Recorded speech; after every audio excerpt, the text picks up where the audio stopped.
The Audie Murphy mystery finally cracks open, and the truth hits hard. Audie Murphy was born Audie Leon Murphy on June 20th, 1925 in Kingston, Texas, dropped straight into struggle from day one. He was the seventh of 12 kids in a broke sharecropping family led by Emmett and Josie Bell Murphy, just scraping by during the brutal Great Depression.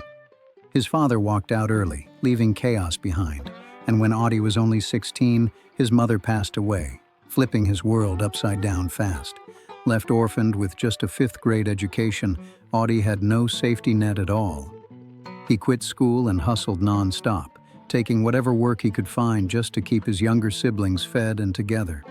Those rough years carved something serious into him, building grit, discipline, and a heavy sense of responsibility way beyond his age. In 1942, Audie signed up for the U.S. Army after getting shut down by both the Navy and the Marines for being too small and underweight. At just 5'5" and barely over 110 pounds, nobody expected much from him. But looks can lie big time, because behind that size was raw nerve, fearless drive, and leadership that shocked everyone. Love Hollywood stories? Subscribe now so you don't miss any new videos. It's free and it really supports the channel. During World War II, Audie Murphy didn't just serve. He went all in across North Africa, Italy, France, and Germany. Word spread fast that this quiet kid from Texas had ice in his veins, sharp instincts, and total loyalty to the soldiers beside him. Then came January 26, 1945, near Holtzwihr, France, when Audie did something that still sounds unreal. He stood alone and held off an entire German company for over an hour. No backup, no fear, just pure nerve. Even after taking wounds and getting badly outgunned, he climbed onto a burning tank destroyer like it was nothing. Flames everywhere, bullets flying, and Audie grabbed the .50 caliber machine gun, tearing into enemy forces while calling in artillery at the same time. That moment wasn't luck or madness, it was straight-up courage under fire, and it earned him the Medal of Honor, the highest U.S. military award, when he was only 19 years old. By the war's end, Audie had stacked every U.S. combat award for valor that existed back then. The Distinguished Service Cross, 2 Silver Stars, a Bronze Star, and 3 Purple Hearts were just part of it. Altogether, he collected 33 awards and decorations from the United States and Allied nations, locking in his status as the most decorated American soldier of World War II, before Hollywood even came calling. But coming home, a hero, didn't mean peace inside. Audie carried deep mental scars from the battlefield, dealing with what was called battle fatigue, now known as PTSD. Instead of hiding it, he spoke up, using his fame to shine a light on veterans' struggles and mental health needs, becoming one of the first major figures brave enough to say the war doesn't always end when the fighting stops. After the war, Audie Murphy made a hard pivot into Hollywood, and shockingly, it worked. He carved out a real acting career, appearing in more than 40 films, with the most unforgettable being To Hell and Back in 1955.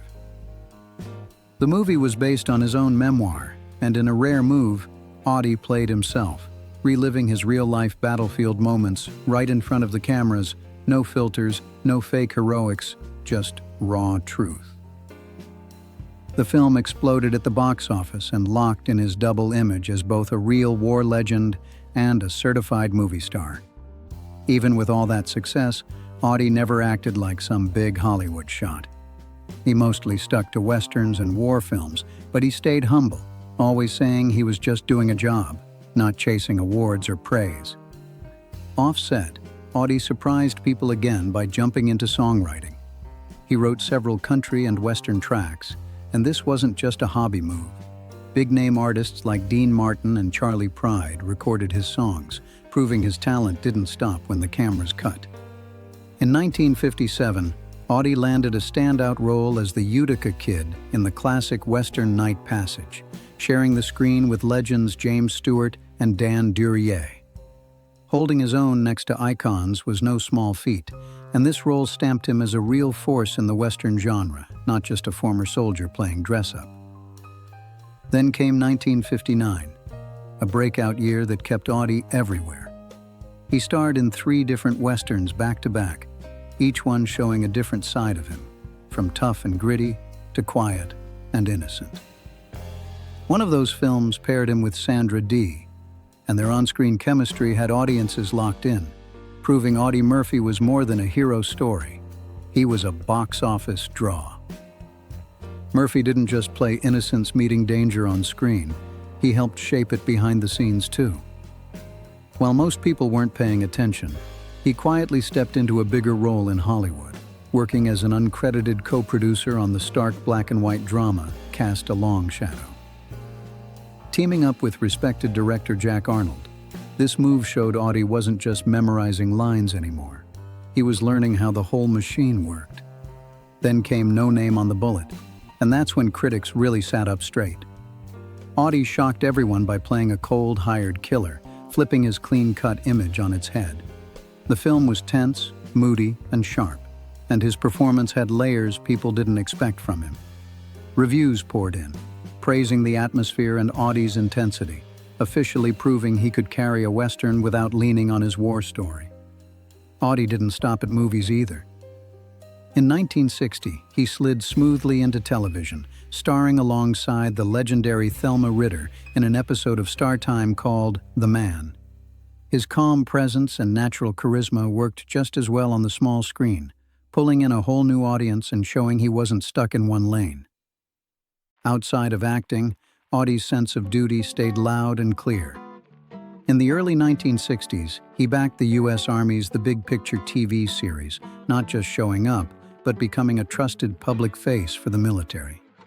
He appeared in 3 episodes and helped bridge the gap between civilians and soldiers in a way few stars could. That dedication didn't go unnoticed. In 1960, Audie received the Outstanding Civilian Service Medal, a rare honor that meant real respect. One standout episode, Broken Bridge, took him across military bases in Germany, Italy, Turkey, and even New Mexico, spotlighting modern military technology and real-world readiness, blending entertainment with serious purpose in a way only Audie Murphy could pull off. During this stretch of his career, Audie Murphy's creative circle started heating up in a big way. One of the most important connections was with writer Claire Huffaker, who penned the screenplays for 2 of Audie's standout 1961 westerns, 7 Ways from Sundown and Posse from Hell. These films fit Audie perfectly, mixing hard-edged toughness with quiet depth, and they locked him in as a serious force in Western cinema, not just another face on a horse. Another powerful partnership came through Willard W. Willingham and his wife, Mary Willingham, who became close friends with Audie during his early Hollywood days. What started as friendship quickly turned into strong creative chemistry. Willard produced Audie's 1961 television series Whispering Smith and co-wrote the screenplay for Battle at Bloody Beach, blending gritty storytelling with high-stakes action that matched Audie's intensity. That teamwork didn't slow down either. Through the mid-1960s, the Willinghams stayed right by Audie's side, collaborating on Bullet for a Bad Man in 1964 and Arizona Raiders in 1965. Both films pushed his Western image even further, sharpening his legacy as a tough but thoughtful leading man. The Willinghams also teamed up on Gunpoint and wrote the script for 40 Guns to Apache Pass in 1967, which would end up being Audie's final starring lead role in a Western. It marked the closing chapter of an era he helped define, even if he never made a big deal out of it. Audie didn't box himself in either. In 1966, he took his work overseas, filming Trunk to Cairo in Israel, proving he was open to new settings and challenges beyond the American frontier. And one of the most pivotal relationships of his career started in the most unexpected place of all, a boxing gym, where he crossed paths with director Bud Boetticher, a meeting that would change everything fast. Audie Murphy didn't just meet director Bud Boetticher by chance. He straight up asked to be his boxing partner at Terry Hunt's athletic club. That sweaty, no-frills gym meetup kicked off a creative bond that would last nearly 20 years.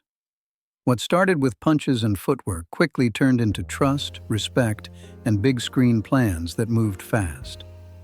That connection paid off when Audie landed the title role in Buttigieg's first Western, The Cimarron Kid, in 1952. The film wasn't just another job.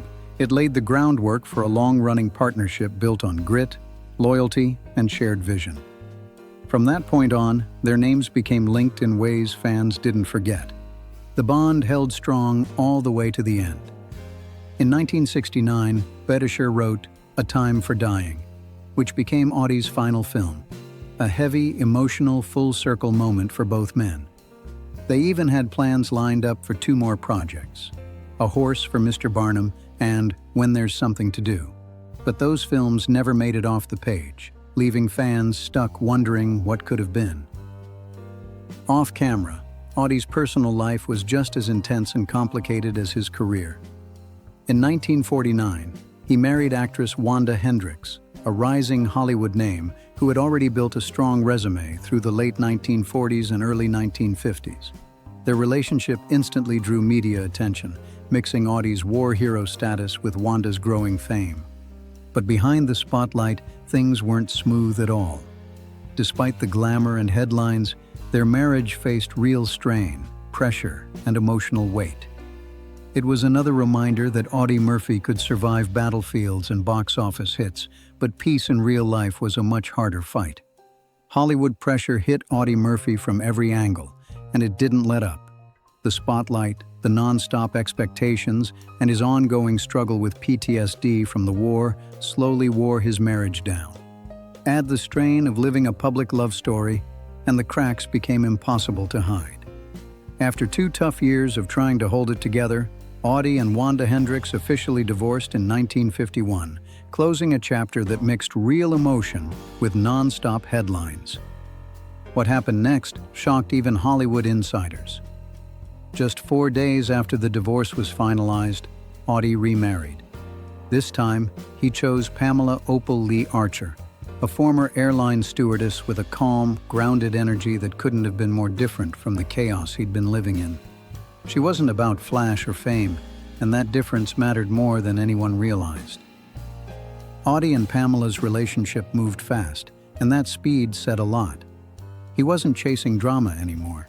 He was chasing stability, peace, and something solid to hold on to.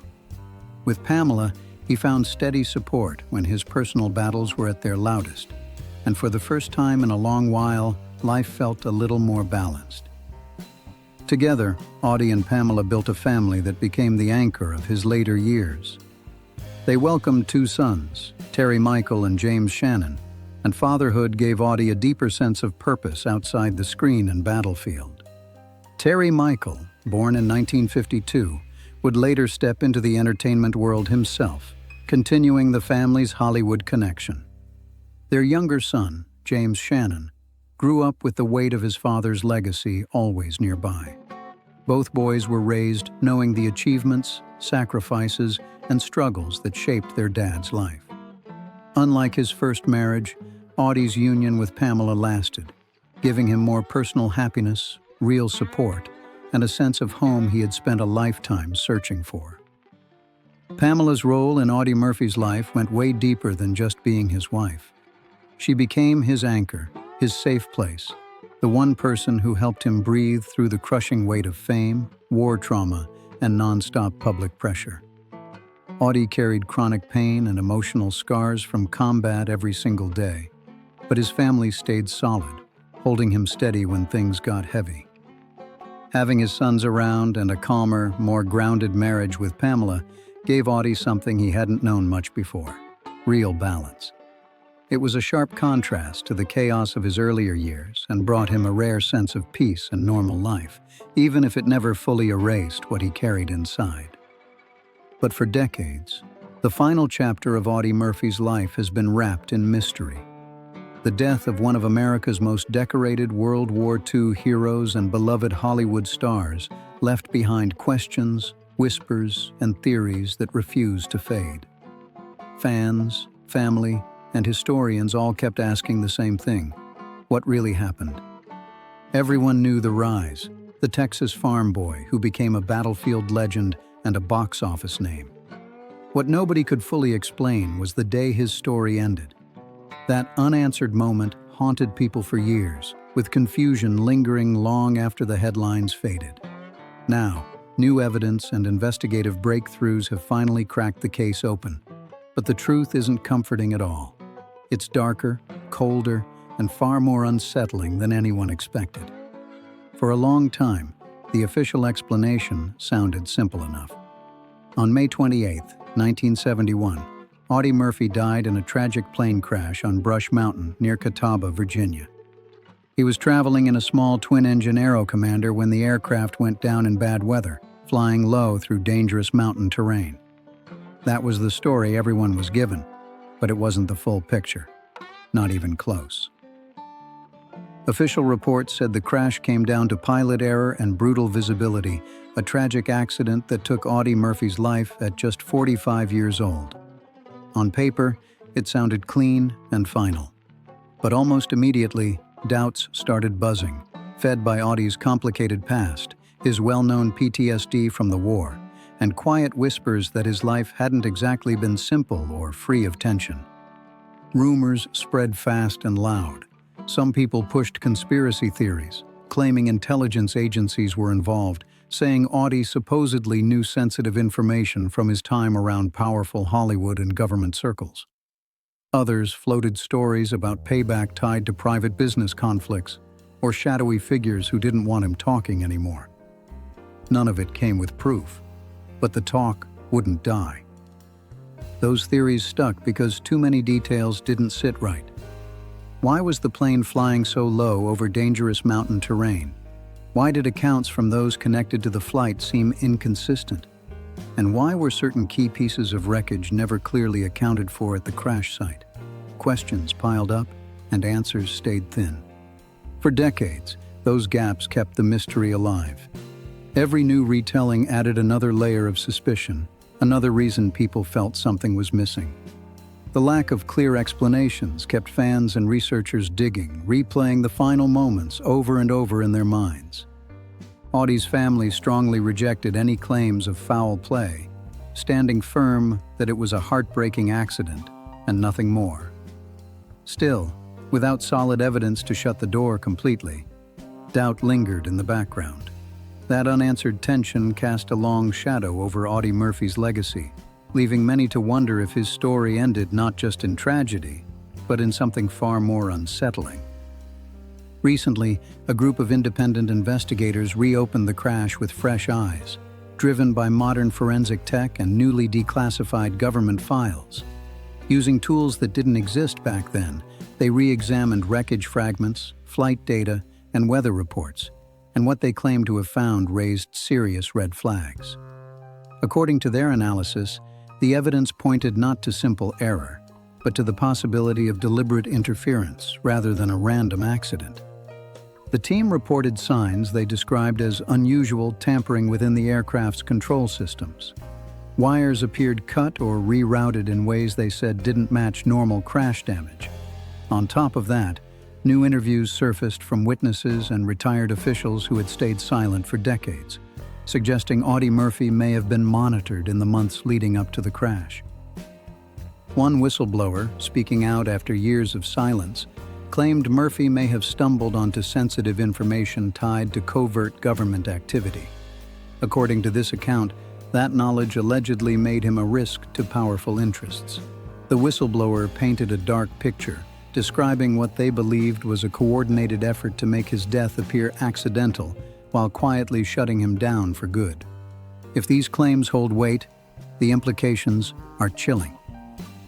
Audie Murphy, celebrated for bravery and sacrifice, may have been failed far from the battlefield. What was once accepted as a tragic accident now looks to some like a story layered with betrayal, secrecy, and cold calculation. The legend didn't just end in loss, it may have ended in silence, forced by forces far bigger than him. This darker truth completely changes how Audie Murphy's final moments are remembered. The image of a hero lost to cruel fate is replaced with something far more disturbing. A man pulled into a dangerous web of politics, secrets, and silent threats. It reshapes his ending from tragedy to something that feels deeply wrong and unfinished. The impact on Murphy's family has been heavy and long-lasting. For decades, they lived with grief, confusion, and questions that never had real answers. Now, faced with the possibility of foul play, that pain has reopened. They're no longer staying quiet. They're demanding a full public investigation and justice for a man who gave everything to his country only to be failed in return. Historians and military experts are now re-examining Murphy's legacy through a colder lens. They're wrestling with how these revelations fit into the tense reality of Cold War America, where power moved in shadows and loyalty didn't always protect you. Hollywood's deep connections to government agencies are being questioned again, along with the risks faced by public figures who crossed invisible lines. Instead of closure, the so-called final answer to the Audie Murphy mystery cracks open something far worse.